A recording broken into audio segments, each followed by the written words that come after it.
Look, we're running out of ways to say how good Declan Rice is, but if you want another way, just take a look at what happened to the club that wasn't able to sign him this summer. This is the ArsenalVision post-match podcast. My name is Elliot, the Blackman on Twitter, Yankee Gunner. Declan Rice is an exceptional footballer, and we know this because he plays for Arsenal, and we get to see it every week. We also know that the club that tried to sign him has played without Rodri 4 times and lost all 4 of those games domestically, including allowing, it says here, 22 shots and over 2 expected goals to Unai Emery's Aston Villa. Wow, that team is in good form. I wouldn't want to be the club that goes to Villa Park next. Oh, that's us.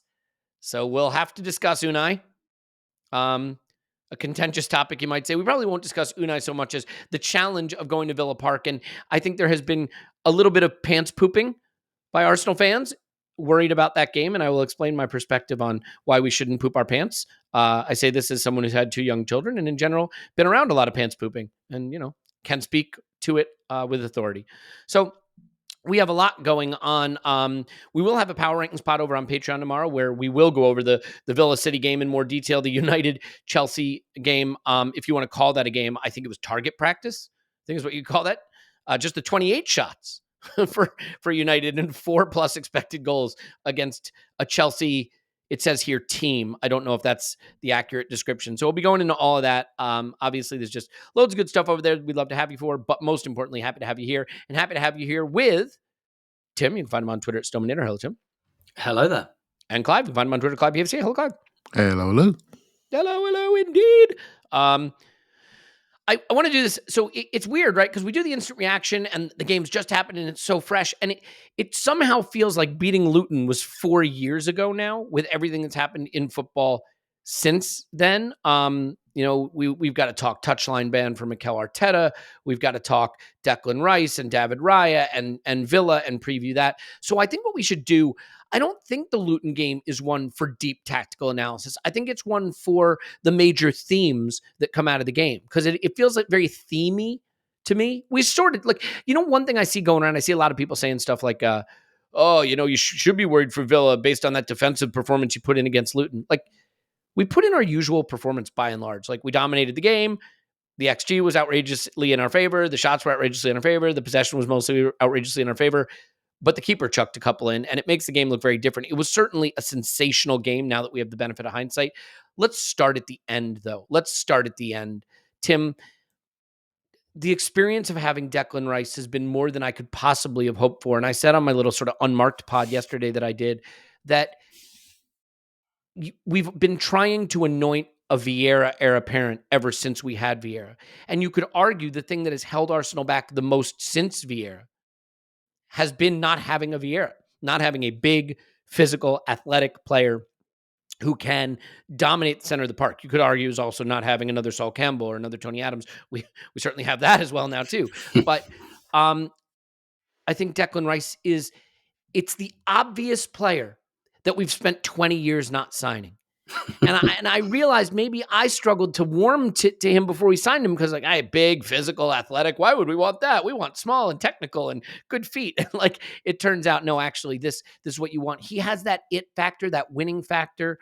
He is such a special footballer.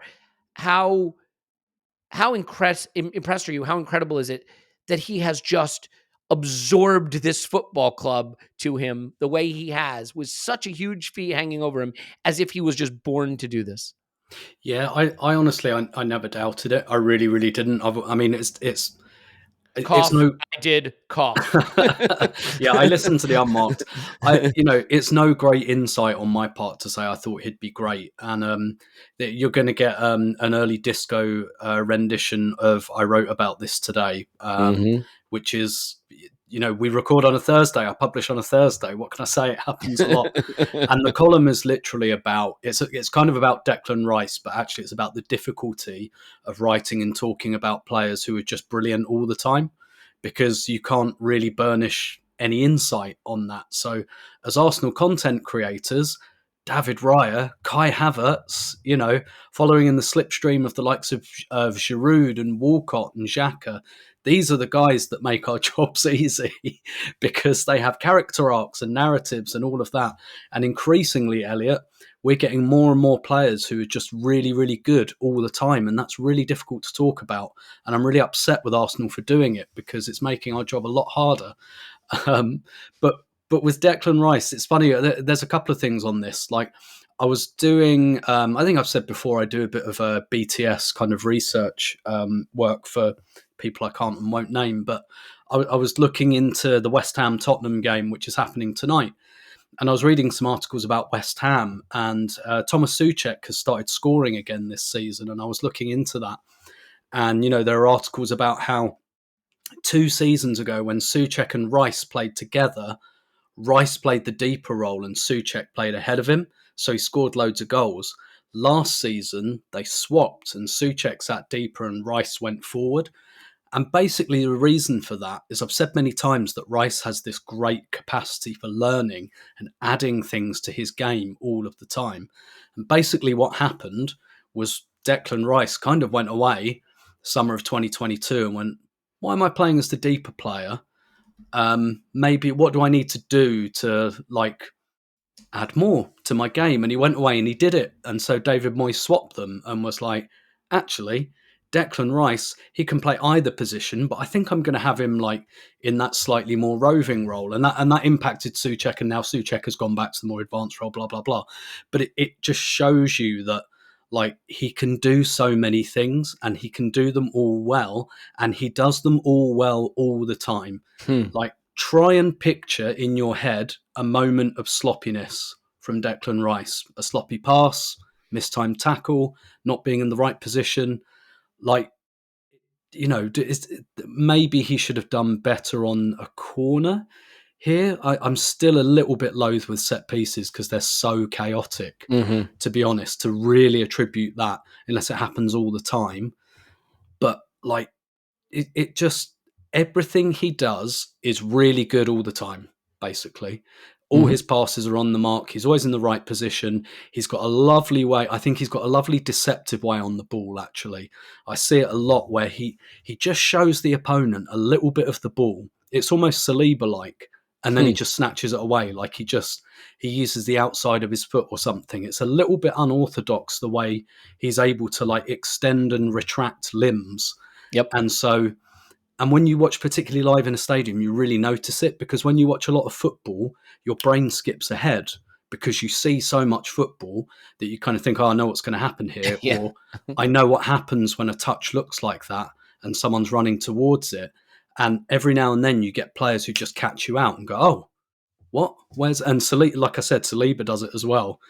And you think, oh, okay, that's slightly unusual. And he does that so much. But yeah, to your point, I think you called him a high leverage moment player. He's definitely got that gene. He's definitely got that, slightly Roy of the Rovers, Brian Robson, Steven Gerrard type, puts the Superman cape on in the 95th minute and says, okay, if I've got to go in the penalty area and win this game, that's what I'm going to do. And yeah, you're right. He's just... It's Elliot. It's the most obvious signing of all time, because we couldn't sustain our title challenge last season because we got a bit too loose off the ball. So we just signed the best off the ball player in the division, and that solved a lot of our problems. And I really do think sometimes it's that simple. Yeah, I mean he's already given us a couple of incredible moments, right? The United winner, the hook slide, tackle to recover the ball and set us away against City, the clearance off the line against Brentford, right? This winner, though, this is something special. And I think to be a player who can win you games like this, you have to have the ability to find a reserve of energy and quality when nobody has anything left in the tank. And I did think we looked a bit shattered at the end of the game. And I'll admit, I kept expecting the whistle to blow. I expected the whistle to blow when we took the free kick. I expected it when it went to Zinchenko, then when it went back to Odegaard. And when it goes in, to have the understanding, I'm not going to get ahead of the player here. I'm going to drop back behind him, and to have enough leap and to have enough power in the header to get it to where it needs to go.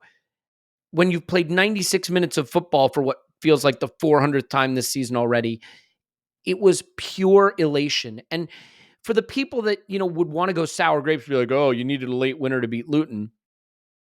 You need that in seasons. You know who didn't get a late winner to beat Luton? Liverpool. Liverpool blew Luton away just like we did statistically, but they didn't get a late winner. And you know who didn't get a late equalizer or late winner this week? Manchester City. And so that winner means we have 2 extra points. And if you want to look at the difference between wins and draws, look at how where United are in the table and look at where City are in the table. I think they're separated by just a couple of points. You know why?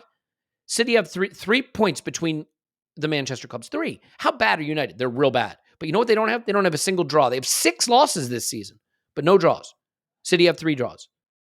Draws are what kill you. They really are. And we went for it. We pushed for it. And we have Declan Rice. And Manchester City don't.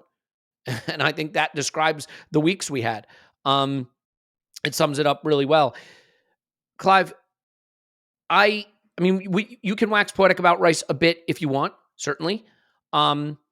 I think because we have so much to cover, I'd be prepared to move the conversation. So you want to just quickly on Rice and the winner and the experience, then we'll push it ahead because there's just so much to cover on this episode. Yeah, okay. Well, yeah. I sat on the stage in Union Chapel and said we need to change our off the ball play. And and I said Rice is better than Bellingham. Remember, everyone looked at me like I was an idiot. That's still a bold claim, by the way. He's better. What I really meant was he's better than us. He's better for us. We needed this guy more than we needed Bellingham. That was my feeling at the time, given how the end of the season went, etc. And it was all about exacerbating the other side of the game, right? The 86 minutes that you have as a player where you are not on the ball. And it's very, very important. And so we have fixed that situation. I think I'll give another angle to this because the player's obvious and he's a quality player. But this is a very important moment for the club. This is to take a mid-20s England international captain away from one club to bring him into our club and improve him. What this is saying to the rest of the young players that want to improve themselves and learn different aspects of their game, they're looking at Arsenal and saying, I want to be in that group. What cannot happen is a player comes in of that sort of profile and we break him. We break him because that is a bad advert for the club going forward and where you want to go with this project. So I think it's huge. I think it's absolutely huge. You look at Saka, what's happened to him and his improvement over his time. Martinelli, we can go through Saliba. They are improving to a rate, Odegaard. They're improving to a place in the game that makes me think we have a tight group of potentially generational players, and how we supplement them is the only thing I think about day and night, because we have to support their careers. We have to. The only way you do that is with quality, absolute quality. You have to hit the target because you have a window. You can't mess it up because everyone's looking at them and they'll buy them. I know the market's reduced out there now compared to a few years ago. Spain are not trumped, and so we haven't got a load of money there. So basically, we control it in the Premier League, so we have to control their careers. And I think it's a very important signpost to how we improve people, and we got to keep that going because it's very important. I just can't imagine why you wouldn't want to come to Arsenal right now. I mean, obviously money is going to dictate a lot of decisions, but we look like the fun place to be for sure. You see a team that plays dominant, controlling football, creates a lot of chances, players that seem to really love each other, players getting their flowers, getting into national teams. We're in that place we didn't think we'd be this quickly. I mean, it is amazing the distance we've traveled, and it's so weird. You guys both said, Declan Rice is sort of the obvious player, but it's weird, right? Because it's the profile of player we either haven't been able to recruit or haven't tried to recruit for 20 years. And now he's here and it's like, oh yeah, that was obvious. Why didn't we just do that? It's probably taken 2 years to recruit him, by the way. That's how long. Yeah. So it's not an overnight thing. And we legitimately looked at Caicedo in January. That's for sure. And to have the courage to pass on that when you're chasing a title and wait for the guy you could get. I mean, that's a big call. go to the other big narrative in this game. I do want to talk Kai Havertz because he's brilliant. I want to talk Gabriel Jesus. We need to obviously talk about the Villa City game, the Villa game that's coming up. But Clive, I'll stay with you on Raya for a minute. Like, we're just in a place now. I mean, look, they're two bad errors. I really like what Mikel said because I agree. He said we didn't defend well enough on the goals. That is correct, fundamentally. I don't think a guy that size should have a free run at a header in the box 3 yards out from goal on a corner kick. And I don't think Ben White covers himself in glory in the way he marks Barkley for the shot. And I've, heard some things about how Raya should have attempted to save that, maybe with his foot instead of trying to get his body down to it. But they are big errors. And we have put ourselves in this situation now, unfortunately, where like anytime our keeper makes an error, the other keeper's going to get a lot of shots sitting in the stands. They happen.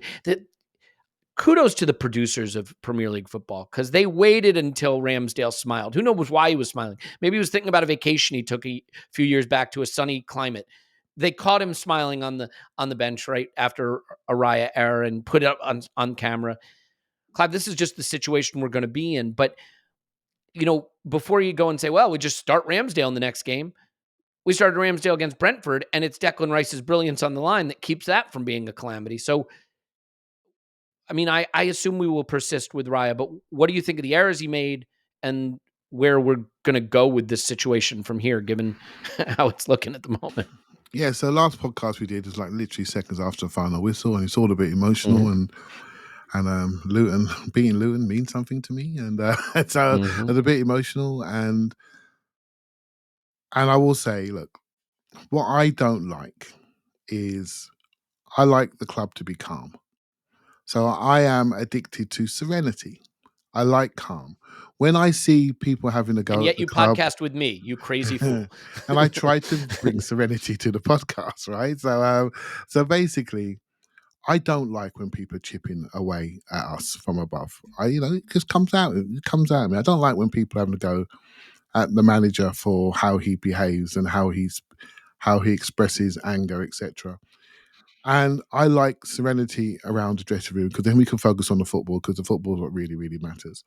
So when I see a situation that feels a little bit self-inflicted, that's actually affecting the serenity surrounding the club and creating a narrative around the club, I don't like that. And I bring it back to football. I think I don't want to be like, oh, he's better, he's this, he's that.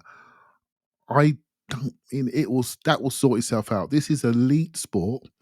And elite sport, you have to compete for your elite wages. It's as simple as that. You can't expect this to be kindergarten.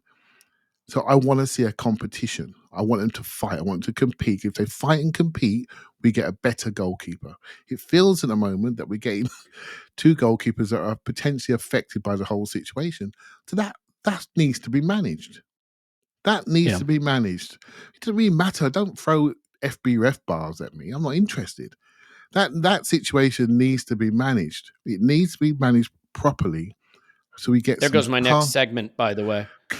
So we get calmness and serenity back in that position, and that needs clarity and transparency to individual players, or if that needs one of them to go. I don't care, because we're not going to get what we want to get if there's that much light shining on this position.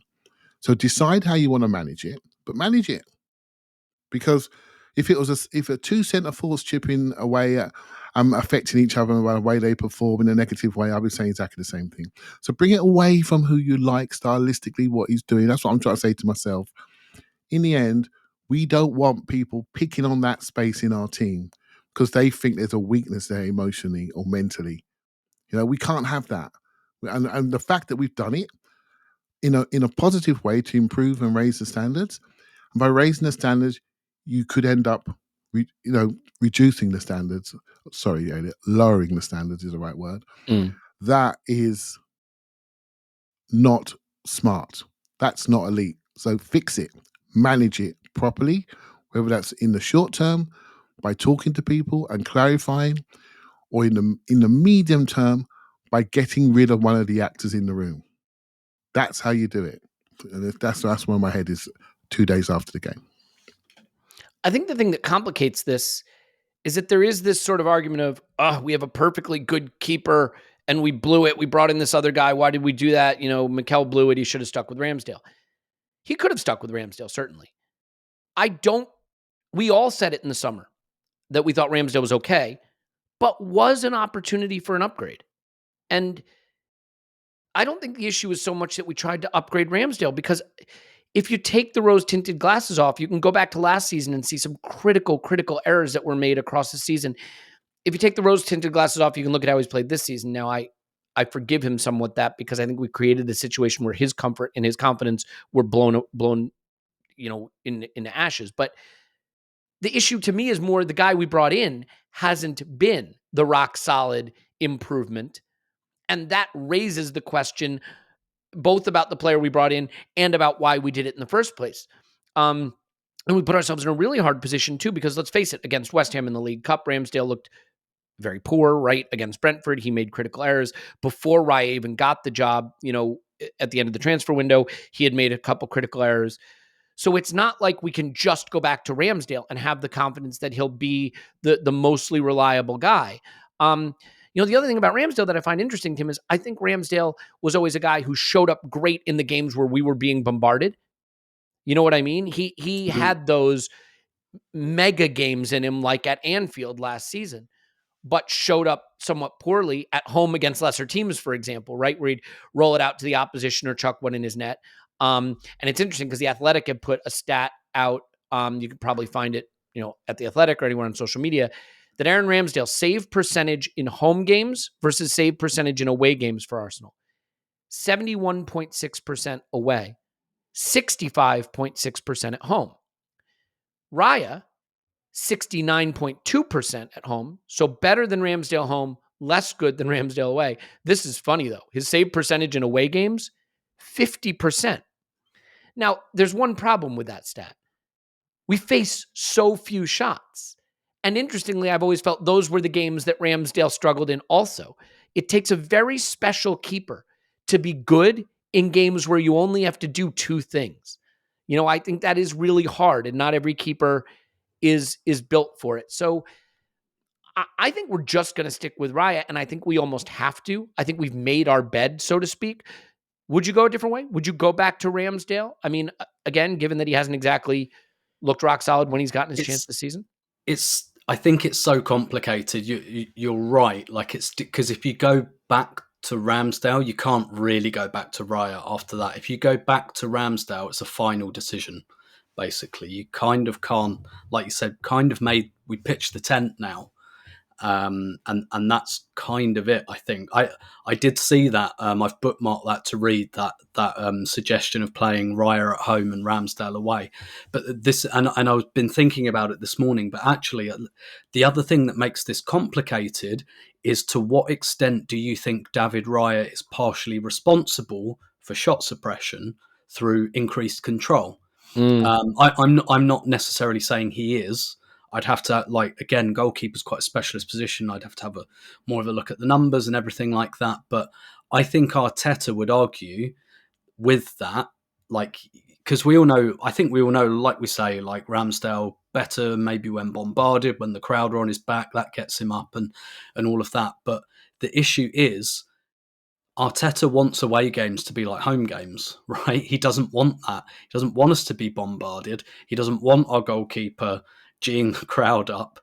And so he kind of wants that serenity away from home as well. So then the question becomes, how much do you think Raya is helps us to suppress shots by playing with more relaxation and control and all of that? And, I guess Arteta, I privately would say he wants to move to a model where he doesn't want his goalkeeper flinging himself everywhere, having to make saves every 2 minutes. And he views Raya as part of that. Whether he is or not, I think is very much open to debate. I think he kind of has been the last month or so. It looked to me like he really settled down, and now this game's happened and another bomb's kind of gone off in the middle of the situation, which is really unhelpful. And obviously we're in a situation now where every game is every time there's a mistake, it's like a referendum, And we had to do this chat after Brentford when Ramsdale did it as well. And that's just how this situation is now.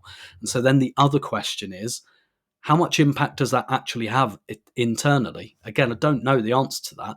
Arteta might not care. He might just be like, well, you guys can talk about that all you want, but that doesn't bother me. Like, I'm not a podcaster. I'm not a column writer. Like, I don't really care what people are talking about around the club, but I don't know that it's that far, because clearly he's been tetchy about being questioned about it, which kind of makes me think he is a bit sick of it. So he clearly doesn't not care.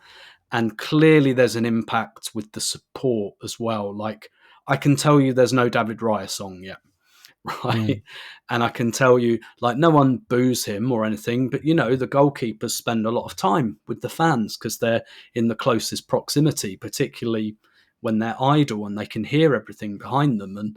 And there isn't a rapport with Raya yet. I'm not saying people are on his back or anything, but there's no rapport there with the supporters. So I think you know what the supporters think in general in the stadium about this, even if it's not all out mutiny. But it doesn't take long for that situation to become mutinous. It doesn't take long for fans to start saying, like, to start getting on. Like, I do think that maybe, like, we're one Raya mistake away from people, you know, we have already heard it, like people chanting Aaron Ramsdale's name, like maybe a few weeks ago when Raya made mistakes. But I think we're close to that in the support, like another Raya error soon in the next couple of games, and I think you will hear and see that. And I don't think Arteta wants that either. So there's so much more around this situation that's actually really, really difficult to pass. But I do think the main thing in Arteta's mind will be, how much does Raya contribute to Raya not being busy, if you know what I mean? Yeah. Yeah, Clive? The kid needs a big game, mate. He hasn't got a big game in his locker. He hasn't got a memory. We don't give up enough for him to have a big game. Oh, you know what I mate, mean? Like, even City had 0.4 XG. We don't get battered anymore. So we hope that line continues, Elliot. But my line is, every game is different, and none of us thought we can see 3 goals at Luton. Right? So we need to look at the football that way around, I'm afraid. He needs a big game. He hasn't got a big memory in this club. His memories are negative ones. He's been a decent goalkeeper. He's obviously got decent abilities. He hasn't had an Anfield game. He hasn't had a Tottenham away game. He hasn't had a James Maddison save off a free kick that sticks in all our minds like Ramsdale has. He hasn't had that. If he has that, then the songwriters will be off in a big moment. And that's just the way it goes, I'm afraid. He has to earn this by playing well, not by doing a Superman on a cross. Do you know what I mean? And so it's up to him, and then things will change. So Saturday, which I'm with you, Elliot, I think he'll play. Big game. Saturday night, live on TV. Big game. We win the game in that corner at Villa Park. You know how that rolls, Tim. He'll be fine. He'll be fine. Yeah, so we are 17th in save percentage. We're 15th in post-shot XG minus goals plus minus, which is a fancy way of just saying we've let in more goals than our XG allowed would suggest. By the way, just above us is Manchester City. It's funny because Ederson low-key just does not rank well in that stat. And everybody talks about Ederson like he's right there with Alisson. Let me tell you something. Ederson is not right there with Alisson. City fans have concern about Ederson. They do, and they've had done for a while. And he found his form just in time for Champions League late games. But, mate, on the way in, there was a lot of chit-chat about Ederson last season, so let's just continue this season. But let's be clear. You cannot decide to change your style a bit to be more controlling, to emphasize control and territory and shot suppression, and therefore maybe create just a few fewer chances if you chuck them in your own net. We are trying to win more games 2-0 than 5-1 this season. And I understand why we're trying to do that, right? We are suppressing shots at an unbelievably good level. Our XG against is still top of the league by a lot. But that only works if you don't chuck them in and give them easy ones. And so this isn't sustainable if it keeps going like this. I'll say this. I back Raya to come through this. I am a little nervous about a short keeper Maybe it is my own self-loathing as a short person. You know, Andrew and I were chatting on WhatsApp about this, about his anti-short person bias. And he said I should just wear lifts. And now that I think about it, maybe Raya should do that. Can we get Adidas to make some keeper boots with lifts in them? But yeah, I mean, I have Ospina memories. I do struggle with short goalkeepers because I think we concede so few chances. But the one thing where we can get beat are set pieces. And watching him jump, in quotes, if you want to call it jump, to try to stop that corner was not a pretty view. Ramsdale gets to that. That's for sure. And I don't think the defense cover themselves in glory. But to me, this is very clear. Raya's got the job. In a way, I almost wish they did what they did with Leno. It would have been painful. They should have let Ramsdale go before the window closed and kept a Matt Turner type keeper in reserve, because it does not look like this situation is making either of them feel very comfortable. Right? We got Ramsdale's dad telling everyone he's lost his smile. He looks that way when he plays. And then we've got Raya going out there and looking like a guy who knows he's got someone behind him who could take his job. I think that works in some positions. Can I Tim. On that as well, the Wrighty's House podcast this week, there's an interview with David Seaman, and he says, I can't talk about it because I'm too close to Aaron Ramsdale. Like he like very, like he dodges the subject. Like when I say dodges the subject, he explicitly dodges it and says, I'm too close to Aaron. I can't really talk about it. Yeah. And that's kind of saying something without saying something, right? Yeah. When you keep someone around who is the backup at a position that's one error away from being a talking point, and that player is a huge figure in and around the club, among the fans and the people close to the club, you are setting yourself for a disaster. And I think Mikel and Edu have gotten basically everything right, period.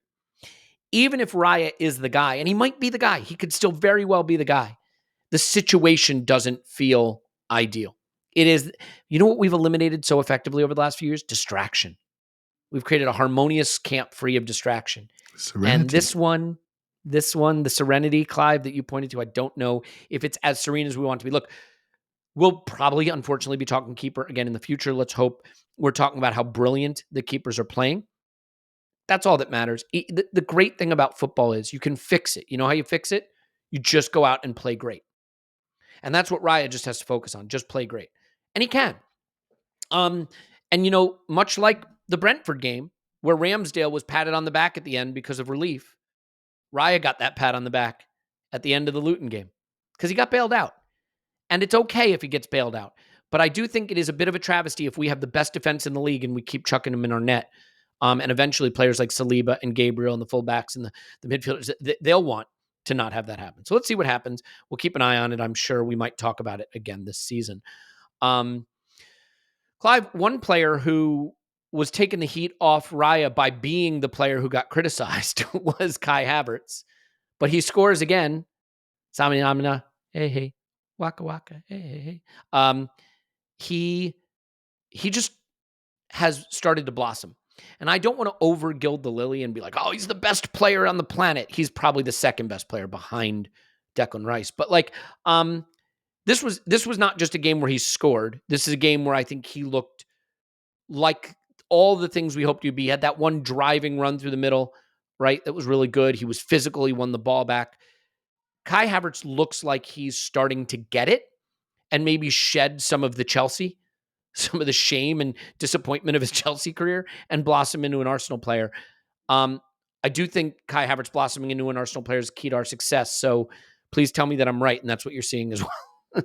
Oh yes. I feel most of the position in this team, maybe potentially fullbacks, and people argue about centre forward. We argue about goalkeeper now, but most of the positions in this team are pretty well set in stylistically. And there's one position which I felt was more individual, based on that individual, and was a bit of a decoy position. You know, the Granit Xhaka left 8 role, left 10, whatever you want to call it. I always felt it's quite mythical.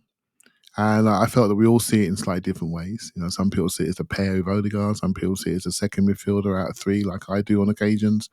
And they get on the seesaw. One goes up, one goes down, take the position from each other.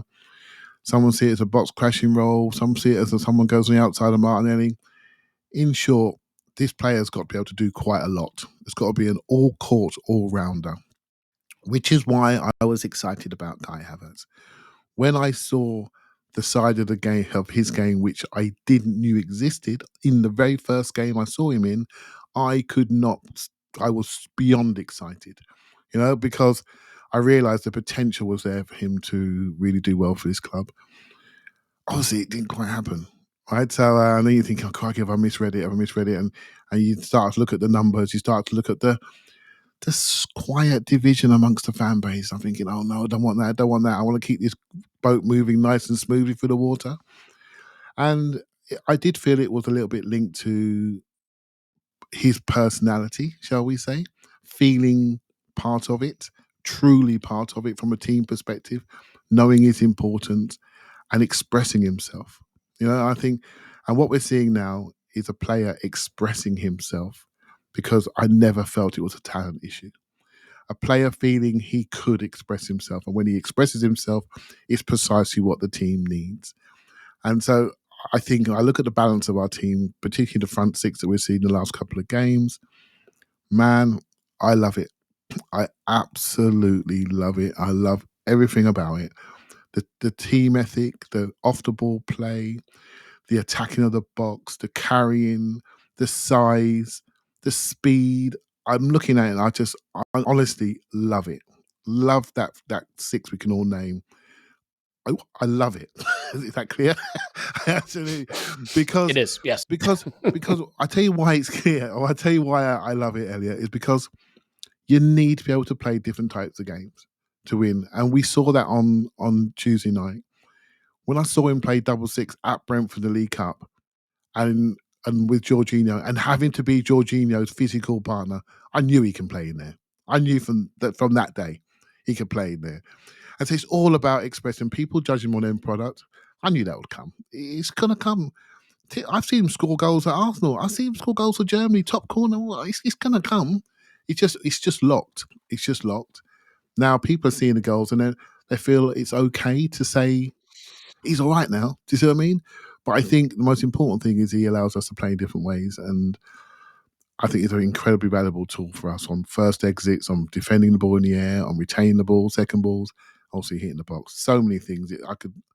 Too many things to mention. Very, very, very decent player. Yeah.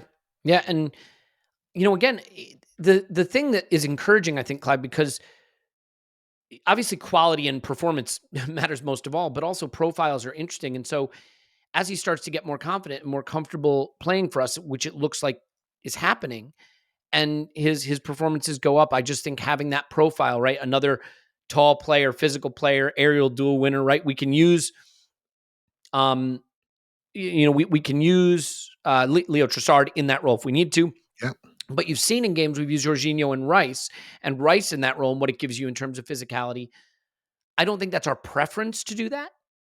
And I think you can do it with Rice and Kai, with Kai starting to feel himself a bit more and get some of those profiles, but also get a little bit more oomph at the attacking end of the pitch. So it's lovely to see, It's just variation a little bit. You remember Chelsea away when we were struggling a little bit and we brought Jorginho on, I believe, and then we sort of stuck Rice into the central area a little bit more.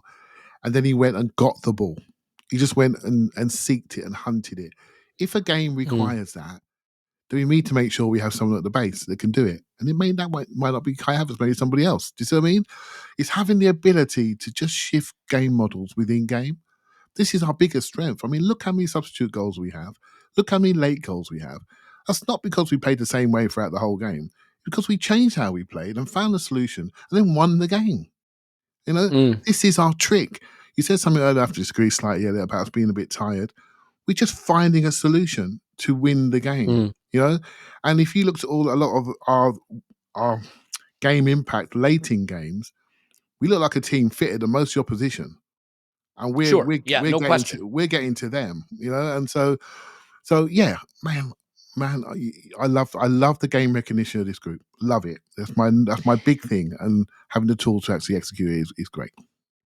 Yeah, and by the way, I think every game is different and it presents different challenges. I think people probably don't realize just how unique that situation at Luton is at Kenilworth Road, how small that pitch is. I mean, think about small-sided games. What happens when you play just in the attacking third, right? We've seen it when we used to go up against Liverpool when they were in their pomp and we weren't great. The way they wore you the hell out, I think on a small pitch, it's like the whole pitch is the final third.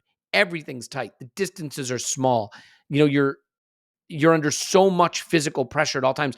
Like, the thing that really struck me about the Luton game is you just don't have time. We finally earned that time in the second half as Luton started to fade. And I think we did finish much stronger and much more physical and energetic.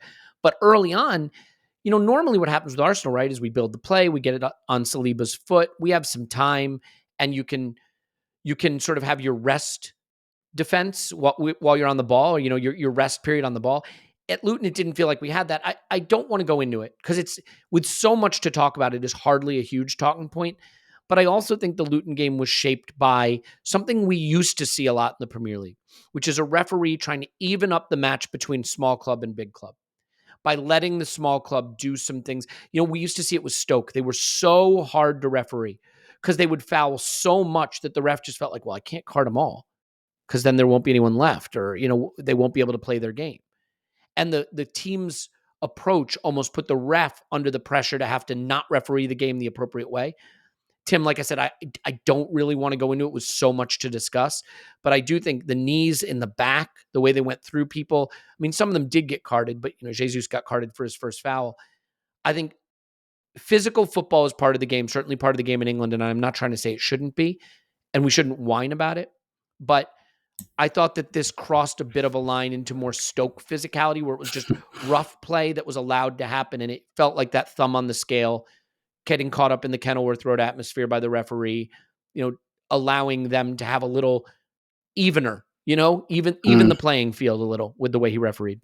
Yeah, I mean, it's like, did Burnley go about 4 years without a red card in the Premier League or something, like, which kind of encapsulates it in the fact, older listeners might remember Robbie Savage, who never received a red card in his career because volume matters. If you keep kicking people, you're just allowed to keep kicking people. Should have received red cards for his commentary, to be honest. But that's yeah.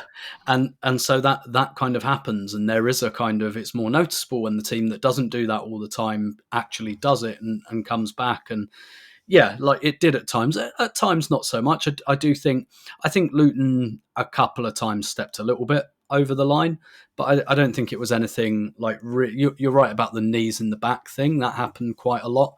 And Jesus, like his yellow card, that was because Barkley had done Martinelli a couple of minutes earlier, and Jesus was kind of looking after him, which you want. But obviously, like, first kind of, obvious foul Arsenal make of the evening, and it's a red card, yellow card. But also this plays into like the Arteta thing being booked for celebrating. And it's like, this is why the coverage around Arteta, and to use Clive's word, serenity, is so frustrating, because usually, like, what tabloid media, and I'm not just talking literally, actual newspapers, I think we know who and what I might be referring to when I describe tabloid media, clickbait media, etc. Like, generally speaking, that stuff doesn't bother me in sport, in football, just because it's like, well, I can ignore it. Do you know what I mean? Like, I don't have to worry about what those people say. But the reason it's so frustrating, the kind of making Arteta the poster boy for insolence and all of that, was because, and I know it's only a yellow card and we're talking about it more because it's actually led to a ban. It's not an actual FA charge, but the reason it's so annoying is because it has a tangible impact.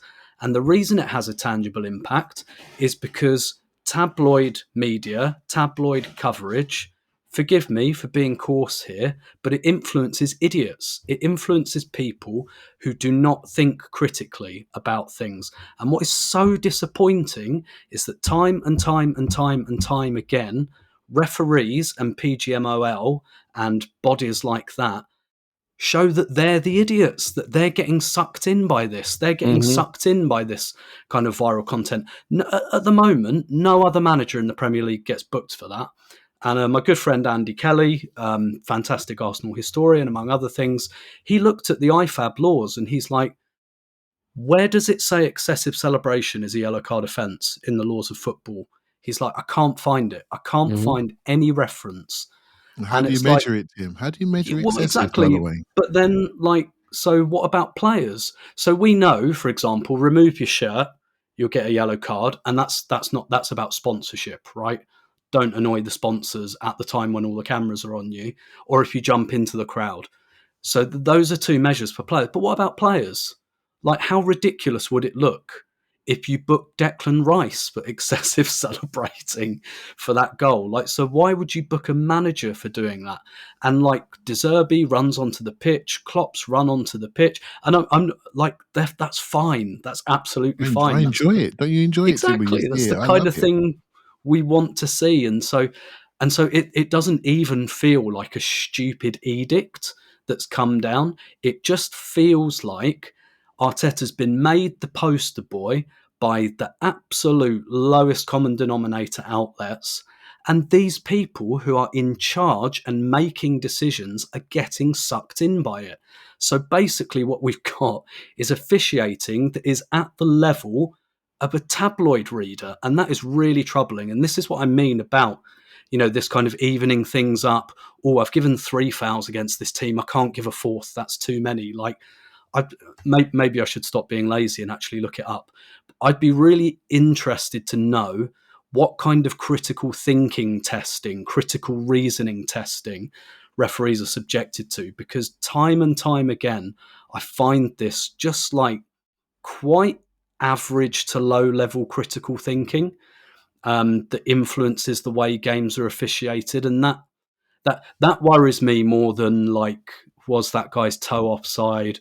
Did he dive? Was that enough? Like, I can pick the bones out of that. I'm not as bothered by that stuff. It's much more this like low level but really permeating stuff, like this team is allowed to foul because that's what they do, or there's a critical mass of fouls and yellow cards that I'm allowed to give before I have to stop just for the sake of variety. Like, that's thick. That's just stupid. That is anti-critical reasoning. And for me, that's what refereeing should be about. It should be about critical thinking and reasoning. I find it really worrying that this kind of quite basic test for the aptitude of this job is failed so often. Yeah, Clive? Oh, man, brilliant. That's brilliant, Tim. And I think the game is being challenged. It's quite interesting to see Pep sort of fight back against the media stroke punditry about them talking about his team. Because what they're saying is that they recognise the influence this has. Look at Klopp always complaining about 12:30 kickoffs. Man, he played last night and he's got another 12:30 on Saturday morning against Crystal Palace. It's almost like they're targeting him around the fixture schedule. And I think with Arteta, they're targeting him. They targeted him from the Charity Shield. Remember, he got a booking in Charity Shield? I think he's just staying there in the sunshine and he got a booking, right? So it's like they're using him as the poster boy to focus on behaviour. And I find it's content creation. It's is content creation by people who are not content creators. Leave that to us. They're driving the narrative, and we have to. And it's costing us. For anybody that goes to a game at the Emirates and sees Arteta's involvement in every single passing move, mate, we're going to Aston Villa 14 home wins in a row on Saturday without our manager. Don't tell me that's not an impact. It's a massive impact to us. For what? For getting a 97th minute winner, basically a last touch of the game, and jumping on these coaches in a confined space, because Luton is very confined, didn't know where to go. And basically, he didn't go very far because Carlos Cuesta got hold of him. And like suddenly he's booked for it. He misses Aston Villa, the team below him. I mean, what are we doing? Well, we're sitting there, and this is what bothers me a lot. We're sitting there. Fortunately, our players keep getting up, but these fullbacks are running straight into the back of our players, straight on without slowing down. They're getting up. So we're not mad at the moment.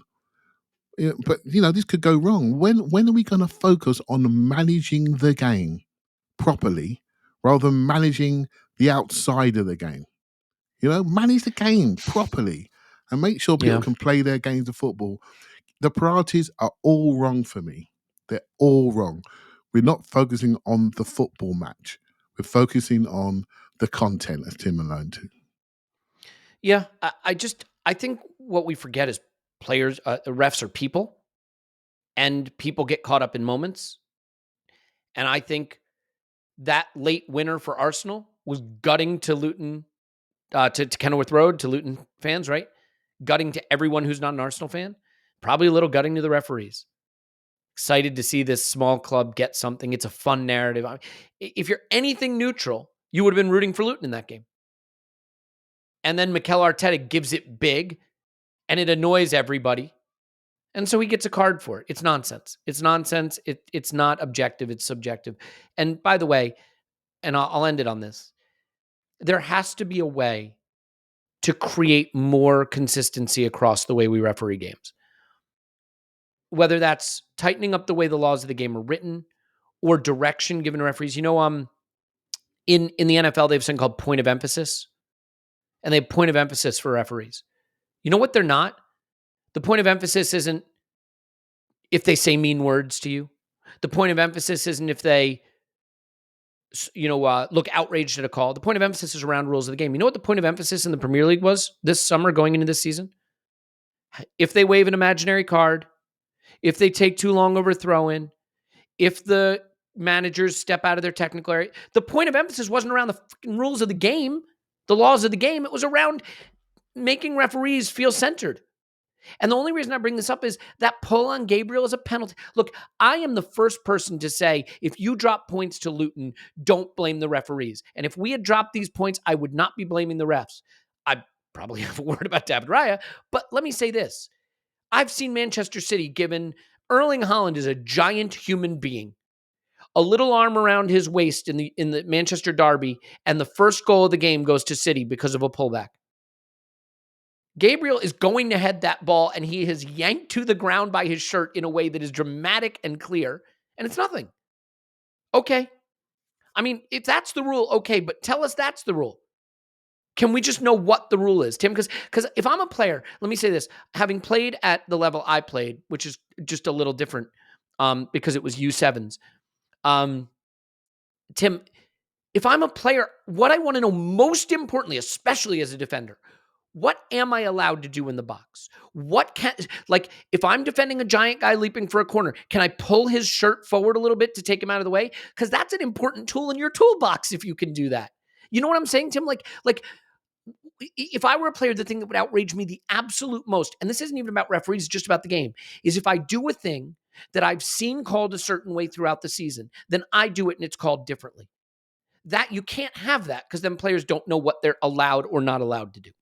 Yeah, and that all comes into managing the game because, consistency among referees, I don't think that's a desirable outcome because different games have different temperatures, contexts, and all of that. And I don't think it's not useful to directly compare.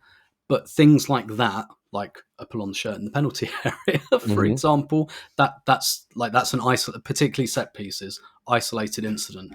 But what I actually wanted to say is, I do actually, and maybe to bring the curtain down on this, I do actually like the increased stoppage time directive, and we should say we've benefited from it because an extra minute was played in this, and rightly so, because Luton time wasted on a throw-in.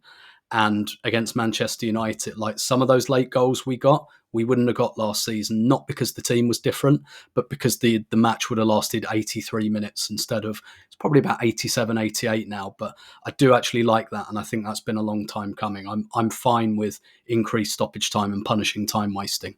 Well said. Look, at the end of the day, whatever complaints we have about the ref in this game, we owe him our life because he could have blown, as I said, when the free kick was taken, when the pass was made to Odegaard, when Odegaard passed to Zinchenko, when Zinchenko passed to Odegaard, he didn't.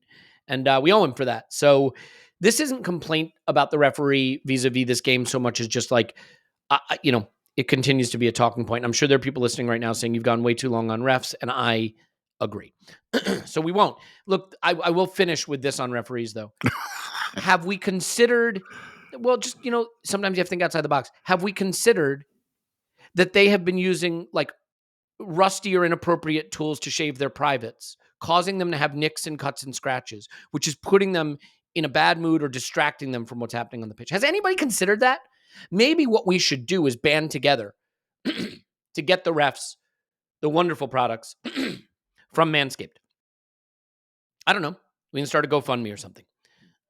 So referees, if you're listening, it's time to get the Performance Package 5.0. Stop having nicks and cuts in your privates distracting you from refereeing the game appropriately. And even if you're not a referee, it's time to get the Performance Package 5.0. You get the Lawnmower 5.0. It's everything you loved about the last Lawnmower, but the Lawnmower 5.0 Ultra is the crown jewel of the holidays. It is the best purpose-built trimmer of its kind. It has advanced skin-safe technology, so we avoid those nicks and cuts, reduce those, right? The fun doesn't stop there. You're going to get the Beard Hedger Pro, the Handyman Electric Face Shaver. By the way, I love that. It is waterproof. It's long battery life. Really good travel size. The Weed Whacker 2.0 ears and nose hair trimmer. I am at the age where I really need to focus on that. I do suggest you use one of those. Great boxers, the Boxers 2.0. I use them for working out because they're very comfortable. And then the Shears 3.0 nail grooming kit. A huge package. Lawnmower, Beard Hedger, Handyman Electric Razor, Weed Whacker 2.0. Boxers 2.0, Shears 3.0.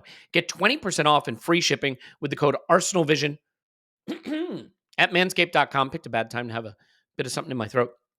It's 20% off with free shipping at manscaped.com and use code ArsenalVision. Say ho, ho, ho to a well-groomed mistletoe with Manscaped. Okay, that's Manscaped. So good there. Indeed. We'll save that for the end, as always. So we'll go with Athletic Greens. Look, health is health. And a big part of health is taking the right supplements. If you take gummies, I know gummy vitamins are all the rage now because they taste good. But I saw one that I was taking was 50 calories per serving. First ingredient, sugar. AG1 is real nutrition. It is derived from the best high-quality, absorbable ingredients, 75 quality, high-quality vitamins, minerals, whole food source superfoods, adaptogens, probiotics. It is a whole gut health bomb. That's why I take it, because I needed gut health support. I take it for that. A scoop in water in the morning and drink it down. I find that it's helped me reduce my coffee intake, which is something that I was trying to do anyway. So now I can. Designed by athletes, so it focuses on recovery. And just, look, ultimately, if you're going to bother taking any supplement at all, you have to take a high quality one, because if you don't, you're getting sugar, you're getting all kinds of additives that you don't need, and you're not actually getting the benefit of why you were taking the supplement in the first place. I mean, maybe we should give this to referees. Here you go. A supplement for referees that keeps them sharp and focused and alert and helps them recover so they can actually run up and down the pitch. A few referees look like they could use that. So if a comprehensive solution is what you need from your supplement routine, try AG1 and get free 1 year supply of vitamin D and 5 free AG1 travel packs with your first purchase. Go to drinkag1.com/vision. That's drinkag1.com/vision. Check it out. And last but certainly not least, if you're building the best talent, if you are trying to acquire new referees for whatever's going to replace the PGMOL, you're going to need to recruit referees, and you're going to need a place to post that job. And I would recommend Indeed. Indeed is the one job site that helps you do it all. Instead of going on 500 freaking sites and managing 500 posts and 500 replies on 500 different sites. Oh, what was my password for this one? I can't remember. You can do one that gets it done. And Indeed doesn't just help you hire faster. 93% of employers agree Indeed delivers the highest quality matches compared to other job sites, according to a recent Indeed survey. I think that's critical, because what does it matter if you get a bunch of bums? You wind up with the same referees you got now. You need new, better referees. You're going to get the highest quality matches with Indeed. Okay?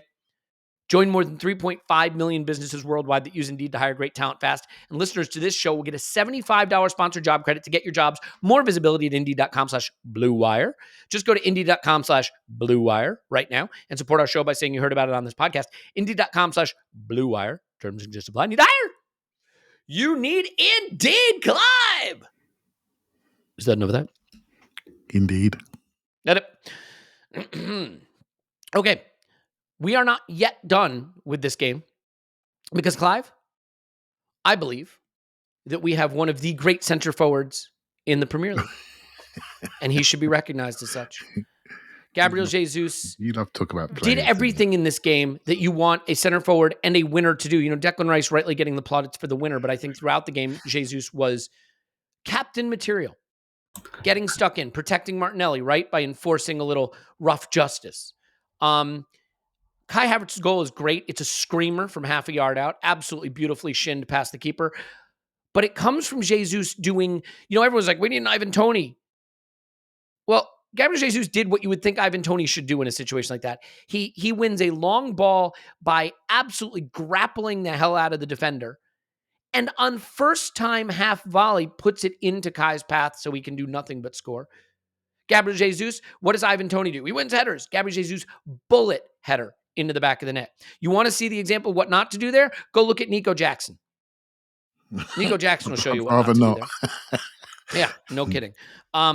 So I think it is no surprise to me that the attack looks more venomous, that Kai Havertz is coming to life, that the wide players are getting goals when you have a player of Jesus's quality, but all around capability. I am going to start a campaign to appreciate him more. But I would like you to start that campaign now if you could. Yeah, I know you and Tim really love this player, and I always feel bad when you ask me about him because I feel as though I'm taking all your lines. So what I do is I'm going to do a little basketball layup for you, right? And sort of and feed you both into it because I know there's deep feelings when it comes to Jesus running with you guys. So just give an overview of the game as a whole, and the reason why I think it was so enjoyable is that we showed different faces of Arsenal in this game.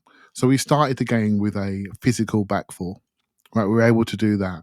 It didn't work. It worked up to a point, but we lacked a bit of technical ability on a small pitch. So we changed that in the game. Brought Zinchenko and Trossard on and said, we're going to take the ball away from you. We went long on occasion, which we can now do because Havertz is up there. So we can go on the first ball. We've now seen Havertz with Jesus, so we can see the interchange. When one drops into midfield, when we saw that before, we said, oh my God, Havertz, I'm sorry, Jesus has got to be closer to the box. We got to do more work. He's doing too much outside the box. We've got to get him in the box. Oh, we're not saying that anymore. Guess what? New balance has been put in with Havertz. When he runs it as centre forward, he looks like one, because he's played for one for a club for a couple of years and his country. So when he's in that position, he knows what he's doing. So we created a balance there. We've obviously got two brave, creative, sprinty wingers on the outside, but we have an option to change with Trossard if we need to control the ball and slightly invert and create a much more central overload. I think we did all of these things in this game. All of them. Until we found solution in the 97th minute. Jesus is almost on this day. I know we started with Declan Rice because he got the glory moment, but for me, Jesus was the player that knitted this all together, that set the tone in all aspects with quickness of thinking, going for the quick throw. Everything about him looked like he was the guy. First man over the top, he was the guy. So how's that? Does that set you up, Tim, Elliot? It does. Thing? And of course, I'm going to give Tim a shot here. And then, look, this is not a shot at Eddie Nketiah particularly. It's just the point that, like, there's certain things that a great player does, that he does with his brain and his effort, that don't take immense quality. But that is part of being immense quality, right? Is how you think about the game, how you apply effort throughout the game. Tim, the throw in that Saka then brilliantly takes and slides to Martinelli for the nice finish, that's not a world-class play, but it is world-class thinking about the game and effort. I don't think there are a lot of strikers that do that, but he doesn't see himself as striker. He sees himself as a frontline player who has to do what he has to do to create goals, and that should be an assist because it is such a clever contribution. You know what I mean? And so I think with Jesus, you get this really interesting combination of, and I know, look, he will never be a world-class finisher, but it's plays like that throw-in that gets us a goal that, you know, again, I think just demonstrates his character and his leadership and his thoughtfulness about the game, you know, that makes him special. Yeah, absolutely. And what he does, and this, again, like you said, this is why I'm not convinced by the we need a target man. I do kind of think the we need a target man stuff is one of those things that just makes us feel comfortable, because in English football parlance, plan B roughly translates as a lamppost to smash the ball at with 2 minutes to go. But you can do that with Jesus. And like you say, like the first 3 goals are all about him. Basically, like you said, it's not just the throw-in, it's the fact that he's prepared to sprint 40 yards to make the goalkeeper shank the ball out of play for a throw-in.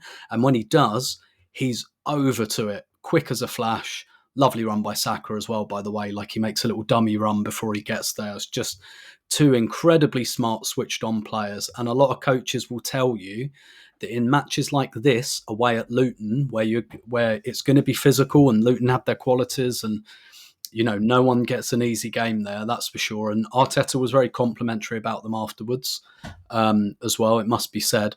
It's the speed of thought, execution and speed of thought that really separates Arsenal players from Luton players, and that's what you've got. But the other thing is, it just matters, right? When you're playing Luton at Kenilworth Road for the first time in like 30 years or so, more than 30 years, and they're well up for it, and everyone's close to this. There aren't many of these games left in the Premier League, where it's like proper old-fashioned tight ground, 10,000, everyone's on top of you, screaming obscenities at you and all of that. It's a bit of a throwback game. So having a striker coming up against the back three, and all of Luton's centre-backs are about 8'6" as well, having a guy who's just like, okay, fine, that suits me, mate. Like, I'll run through you, I'll run at you, I'll jump higher than you, I'll run faster than you. When I get turned, I'll dribble you, and just doing everything. And the thing is, I think people overplay a bit, not a lot, but a bit, the goal scoring thing, because I do think he helps the team to score more goals. And I thought Clive described it really well on the Monday pod about having, like, when he has the intelligence to come away from the front line and create space for others. That's exactly what he does for the Havertz goal. He gets out of the way so someone else can get into the centre forward position.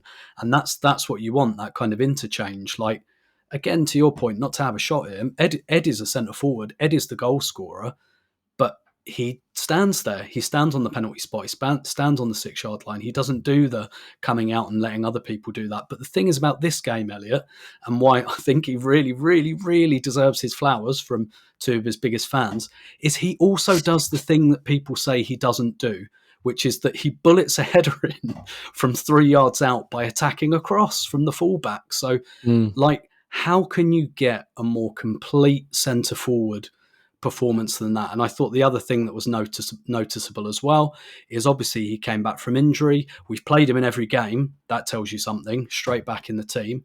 But in those games, we managed his minutes. In this game, Eddie stayed on the bench. We needed a goal going into injury time, last 20 minutes, 3-3, Eddie stayed on the bench. That's because Jesus was having the game of his life, and Arteta could see it. He might even have had a plan to take Jesus off with 20 minutes to go in this game. And perhaps if we were a couple of goals ahead, that might have happened. Perhaps, he'd preferred to have done that with Villa in mind on Saturday. But Arteta's no fool. He could see we need a goal, and this guy is either going to score it or make it. In the end, he actually doesn't with the winner. It's the only goal he doesn't actually create, but his movement and everything like that. Like, I wouldn't mind betting that Arteta didn't plan to play him for the full game, but he was so hot and so on fire, he just thought, I've got to let this guy go. I think he's our best player on the night by a distance. 3 shots on target, a goal, an assist, the pre-assist with the throw-in, 1.2 expected goals plus expected assists, 9 shot creating actions, 13 touches in the box. I mean, we play against teams that don't have 13 touches in the box by themselves. And just, a real leader kind of position, a leader kind of performance from center forward position. And of course, by the way, it's another assist for Bukayo Saka. It's a goal for Martinelli. There's a lot of good. It's an assist at the end for Odegaard. A lot of good in this game that I think would be celebrated more if it weren't for, obviously, the keeper errors, which get headlines and also make people say, oh, what happened to your defense? I thought you had the best defense. I mean, it's 2.2 to 0.5 on XG. It's 23 shots to 6. The last 25 or so minutes of football that were played, we outshot Luton 11-0. Okay, so there is a perception this was a close game. I think Luton in the first half in particular really contested it well physically and then faded badly. I don't think this was a close game from a sort of football, the way the football was played standpoint. I think it was a close game because there's variance in football and errors can happen. And when errors happen, weird things happen. But, because we have Declan Rice, we won it. And that's something that nobody else has, thank God. We'll tilt to the other results around the league and the Villa side of this, because I think that is important. But just as a final word on this, Clive, it was a mixed performance for Kivior. I think this was more a Zinchenko game because on a tight pitch against a team that isn't going to attack much. Now, they got 3 goals, as it turns out, but didn't attack much. I think having a little bit more of a technical player, a small space player, would have made sense. But you got to give Kivior minutes, because with Tomiyasu now ruled out for probably 6 weeks plus and then off to the Asian Cup. Is that what it's called? Asia Cup? Asia Cup, right? We look really, really short at the back. And no one, with all the best will in the world, Cedric should probably be more of a mascot and a leader in the dressing room than on the pitch at this point. So, you look at it and you see White, Saliba, Gabriel, Zinchenko, Kivior. That's kind of it. Yeah, we've got 5 defenders, right? When we need 8. That's what we really need. So Kivier's going to have to play sometime, and we've got a trip to Anfield on the horizon. So. I'm not worried about Kivior at all. And you could say, I thought Martinelli was fine in the Luton game, but to be honest, Elliot, once he'd done his work and got the kick, I felt it suited a Trossard more. I felt it suited a more of a tight player that plays in smaller spaces. And Trossard came in and had a million touches in the box within his last few minutes and nearly could have been the hero himself. But you know what? That's okay. We were physical in the first part of that game. And it's quite interesting. I think Adrian said this. I think he's brilliant, right? And we have to realise is when you see a game transpire in front of you and you see Zinchenko on the ball, you say, Zinchenko game. But mate, when Luton were fresh in the first half, they may have just stuck that Adebayo straight onto Zinchenko and said, go on and deal with him. Don't forget, people will always look for the dope. If you show them your knickers, they'll go and find it. Do you see what I mean? And so when we're on charge of the game and charge of the ball, you bring Zinchenko on, you think, Zinchenko game. But that's not how it goes all the time. People will look for your weakness and whatever you show them. That's what disappoints you about the set piece goals. We had a team to not concede set pieces and we conceded 2. And so, but we were able to react. And I think that's key. Kivior will be fine. If you ask me, honestly, in my heart, I think he wants to play more. And I keep seeing things about him going back to Italy. And maybe that's something we look at in the summer, potentially, if there's a good offer. But I really like him and I hope he stays. I hope he wants to stay and be part of this. But it must be very difficult for him looking at Saliba and Gabriel, who just look like the best partnership in the league, which, to my opinion, that's exactly what they are, as a partnership. Yeah. Go ahead, mate. Yeah, well, I was just going to say, I think this is where football is really, really tricky, right? You have to get a little bit lucky. You just have to. Manchester City lose Rodri, and they've lost all 4 games domestically they played without him. Certain players are so important. Right now, our back line, we really, really needed to keep Tommy fit. The way he was playing, the way he was looking with some of the fixtures ahead. We play every 3 days, until that winter break in January. And this is where luck's going to have to kick in. We just need these defenders to stay fit. We just do, because there's no one behind them. Literally no one behind them. And it's why, for the PSV game, with the best will in the world about respecting the competition and with the best will in the world about winning culture, you're going to have to play kids. I know that's a thing fans say and managers don't do it. Look at the fixtures. Look what we have available to us. You got to play kids. So we'll see what happens. I want to shift gears to Villa. And by the way, I know we haven't said much on Bukayo and Martinelli. There's only so much you can talk about. Odegaard, yep. Another solid performance. It's a team of solid players, and we're not going to do 1 through 11 every game, although I think we did that in the instant reaction because we were all flying. All right. Unai Emery has managed 14 consecutive wins at Villa Park. They sit 3rd in the table after not just beating Manchester City. So they're on 32 points. They're 4 behind us, 10 wins, 2 draws, 3 losses. Plus 14 goal difference, 34 goals for, 1 more than us, 20 goals conceded, 6 more than us. About the same as Spurs there, actually. But they didn't just beat Manchester City. They obliterated Manchester City. On XG, it was 2.3 to 0.6.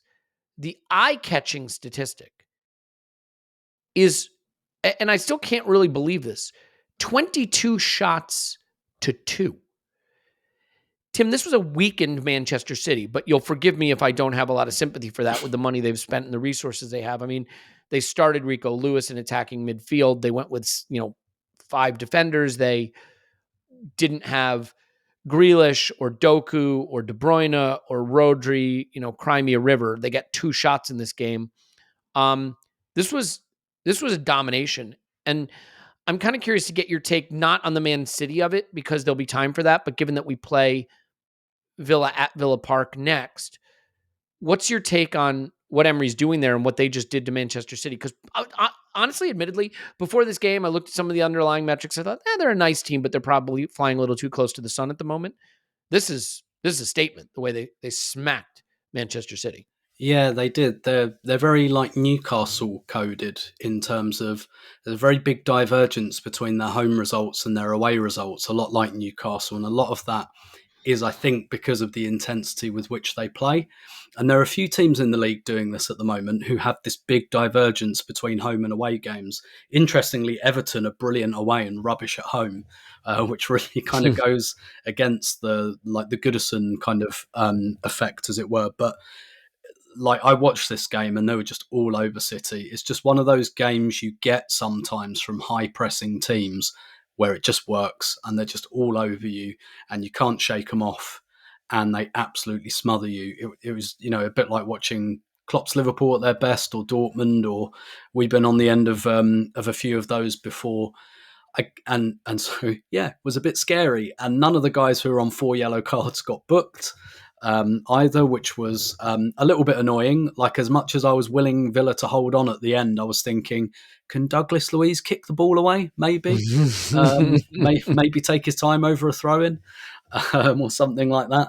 I guess on the quote-unquote positive side for Arsenal, I mean, first of all, we've got a very, very recent analogue.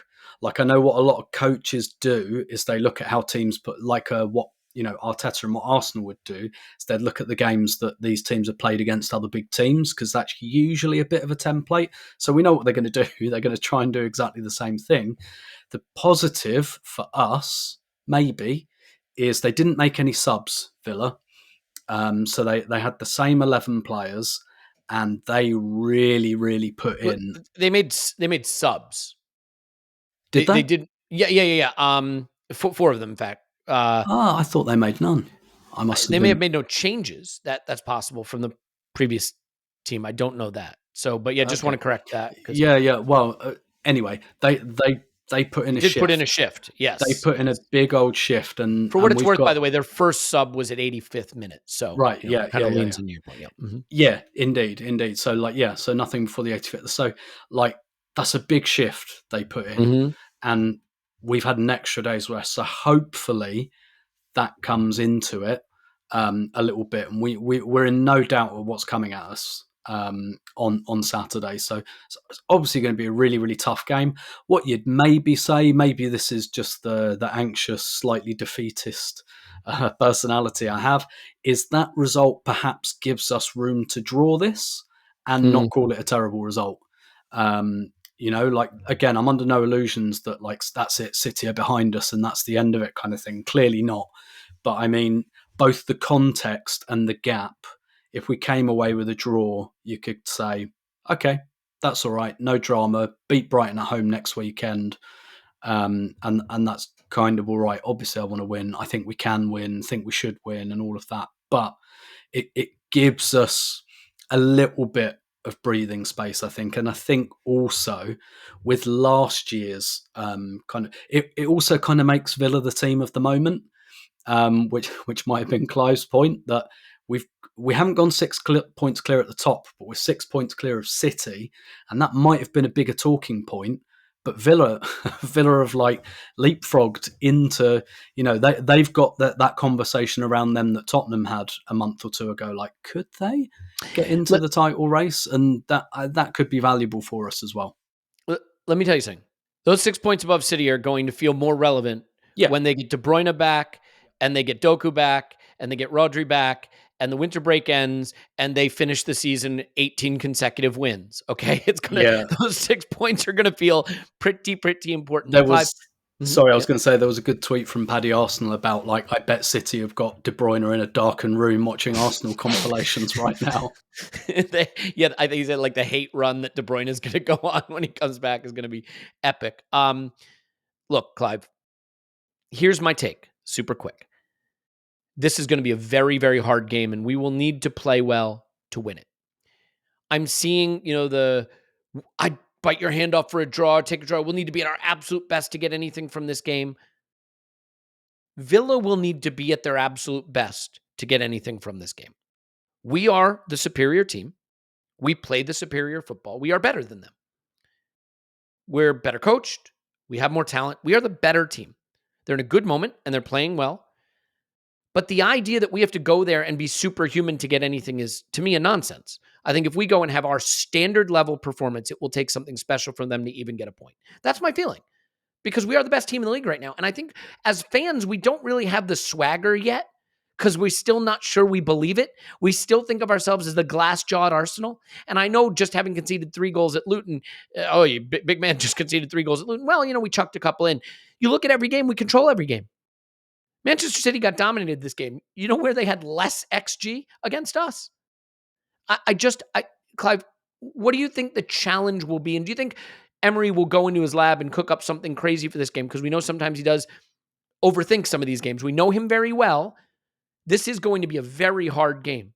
But I have us as favorites to win it if we play our way. What do you think? Yeah, I'm looking at the next 2 away games against Liverpool and Villa, and I want 4 points. So that means you've got to beat one of them. And I, for some reason, I've got a good feeling about Saturday. I'm not often like that. And I looked at how Villa play, and they do a thing where they have a back three. So they've moved Matty Cash out, who was a player I quite like, and they've said put Ezri Konsa in as sort of like the Ben White type player, but gone Tierney at the left back. So put Lucadinho up high, and he pushes up high on that side. And they overload central areas with Kamara, McGinn, and Tielemans and Douglas Luiz. So they really do focus on that central area. So what do Man City try and do? Focus on central area. What do we do? Focus on that central area. We roll our left back inside, which we're going to do at the weekend. But I think, strangely, we're better in the central area than City are right now with the people they had out. They also didn't have Doku or Grealish available for that game. So when they did win it in central areas, they couldn't really build up into wide areas and really stress that back three of Villa out. We can. So Villa were also very brave to stand on the halfway line on occasions, to give it the old Ange Ball stuff. And something I read this week, I haven't read the article, but I saw the headline, and it was about Villa's offside trap. And they really lean into their offside trap. And I thought, okay, this is interesting. What are we quite good at? The way we pull people around and late arrivals into the box. I actually think we could be there. I'm going to go big here. I'm going to say it, right? I think we're their kryptonite. We're the sort of team that is very difficult. We don't have a main goal scorer. So we come from all angles. We come all angles. That's going to be very difficult. You want to hold your line? Well, feel free, hold your line. We got Saka, Martinelli can go over the top in phase 1. And we got Havertz and come second, to second phase into the box, etc. I think we've got more ways to manipulate, and we still care about the central control. So I'm really looking forward to this game. We are top of the away table. They're top of the home league table. So something's got to give, right? And I think this is one game which I think suits us. It suits us, and I've got a good feeling about it. Villa are cock-a-hoop. They're cock-a-hoop, and they feel confident. They feel strong. But we're stronger. Look, we're not carrying any. The press conference is 9:30 on Friday morning UK time. Unless the manager says we've got a bad issue with a player that's gone down we don't expect. If we go with a very similar team to what we started at Luton, maybe Zinchenko come in for this game to control the ball, I think bring it on. Bring it on. I think we'll take them.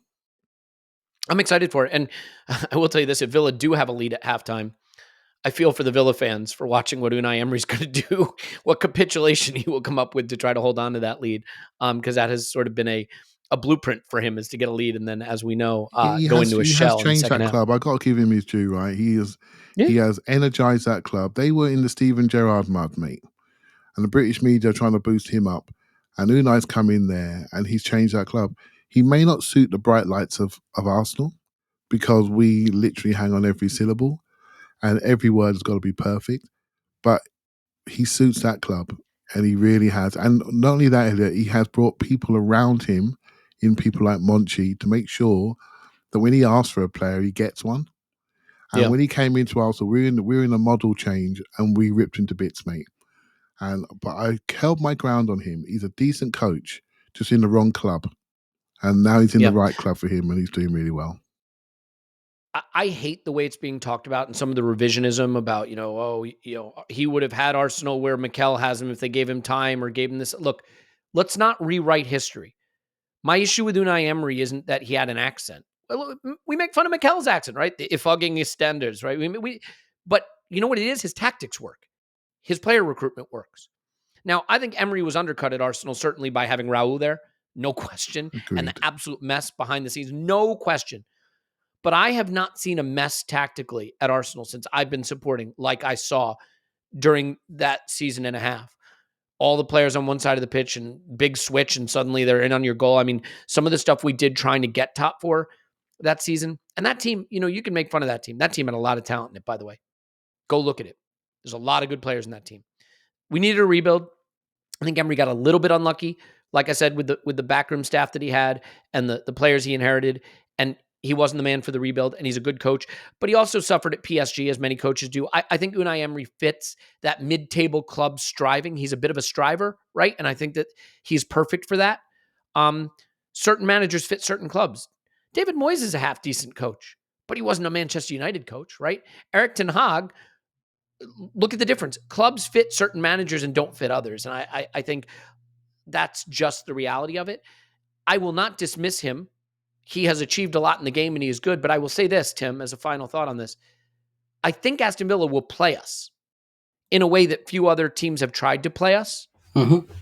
And in Champions League, we've seen that that's gone very well for us. Obviously, Villa are much better. Oli Watkins is an exceptional player. Moussa Diaby is good if he starts. Leon Bailly is having a season of his life. He looks good. I mean, he hasn't played a ton, but he's been brilliant. Obviously, they have Douglas Luiz, who is a player that we want. There's no chance that a team looking for the first Champions League bid in a million years is going to sell Douglas Luiz in January.